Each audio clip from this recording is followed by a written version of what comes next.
ఇక్కడ వచ్చిన మీడియా వాళ్ళు అందరికీ నమస్కారం. భారతీయుడు తీసేటప్పుడు నేను సీక్వెల్ తీస్తానని ఒక్క థాట్ కూడా లేదు. ఆ పిక్చర్ రిలీజ్ అయిన తర్వాత every year every day news paper చూస్తే ఇక్కడ లంచం, అక్కడ లంచం, ఇక్కడ ఎంత తీసుకున్నారు, ఇక్కడ అంత అడిగారు, చాలా కామన్ మ్యాన్ సఫర్ అయ్యారని న్యూస్ అది కాన్స్టెంట్గా ఉంది.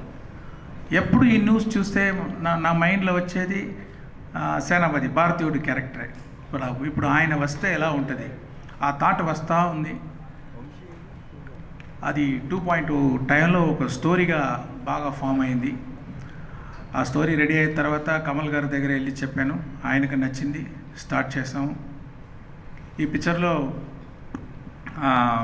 కమల్ గారు ఒక్కొక్క సీన్ నేను రాస్తాము, కానీ ఆయన పర్ఫామ్ చేసేటప్పుడు ఆయన ఇచ్చేది లైఫ్, ఆ సీన్ చాలా పెద్ద హైట్కి ఎలివేట్ చేసింది.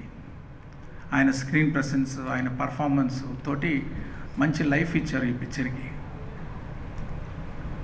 తర్వాత సిద్ధార్థ్, బాబీ సింహ అండ్ రకుల్ ప్రీత్ సింగ్, వివేక్, సముద్రగని గారు, బ్రహ్మానందం గారు, నెడుముడి వేణు గారు, వీళ్ళందరూ వాళ్ళు ఎక్స్పీరియన్స్తో ఈ క్యారెక్టర్స్ అన్నీ స్ట్రెంగ్త్ ఇచ్చారు ఈ పిక్చర్కి.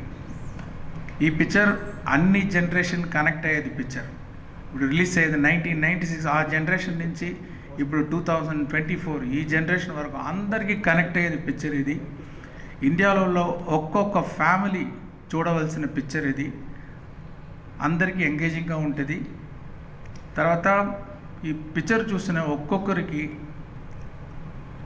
ఇంటికి వెళ్ళేటప్పుడు ఒక థాట్ వస్తుంది, థింకింగ్ వస్తుంది అని నమ్ముతున్నాను నేను.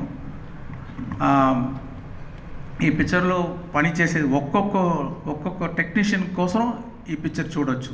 అనిరుద్ మ్యూజిక్, సాంగ్స్ కోసం, రవివర్మన్ సినిమాటోగ్రఫీ కోసం, ముత్రాజ్ ప్రొడక్షన్ డిజైన్ కోసం, శ్రీకర్ ప్రసాద్ ఎడిటింగ్ కోసం, విఎఫ్ఎక్స్ శ్రీనివాస్ మోహన్ కోసం ఒక్కొక్కరికి చూడవచ్చు.